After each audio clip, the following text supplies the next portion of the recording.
Hey guys, so today I wanted to talk to you about a really key important thing about recovery after a shoulder injury.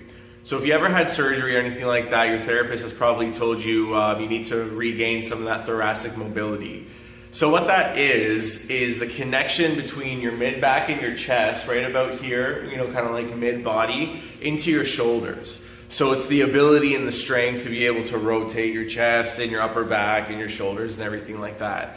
Now, it's a really key important thing because if you don't have that type of control and that strength back, if you ever put your arm above your head, or especially if you have a weight in your hand and you're trying to go, like full range of motion in your shoulders, you're gonna find that it's really, really tight here and there's a lot of instability. So what that really means is that you're gonna feel like your shoulder is gonna like maybe dislocate, or you're gonna like injure it or something like that, strain it maybe. It's just not gonna feel comfortable.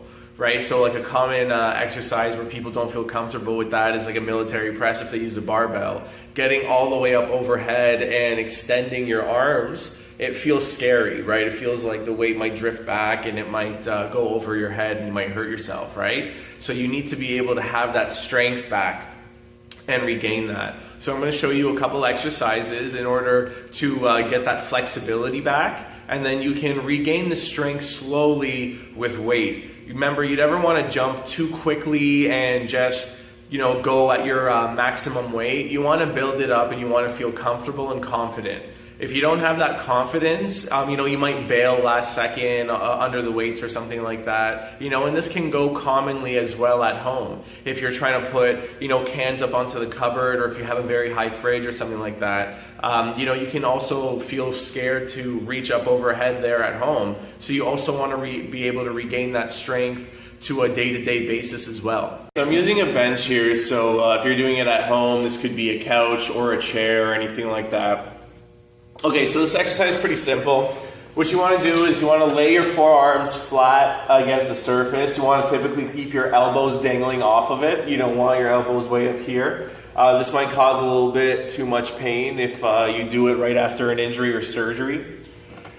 So here where my elbows are dangled off, and I'm not gripping the bench either. I want some good mobility through my arms.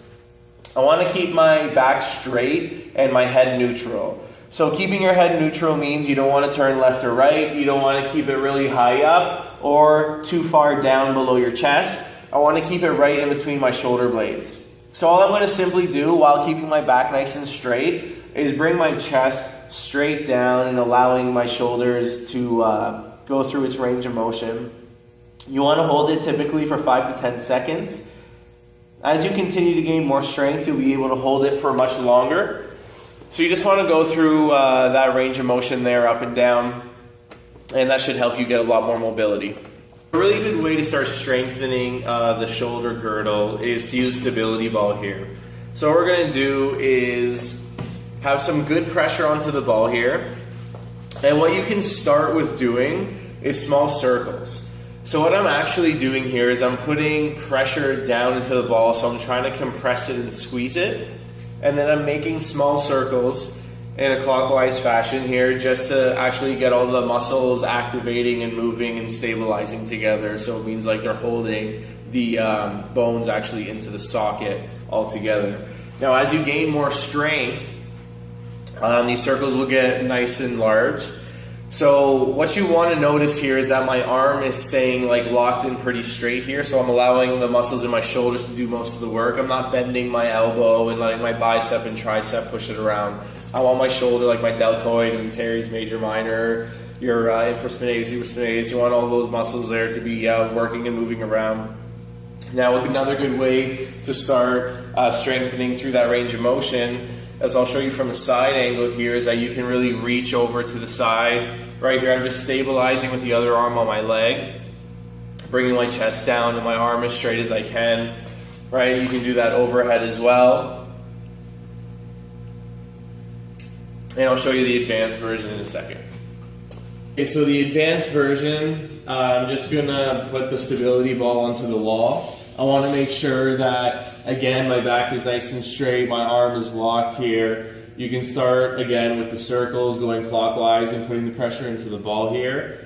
And then, again, reaching up, bringing your chest nice and close as much as you can to the ball and gaining that strength and mobility through the shoulder.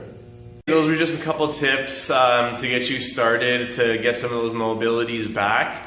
If you have any other questions, or if you're a power lifter or an athlete and you need some more advanced stuff, just let us know, give us a message or a call, and we'll be sure to reply back.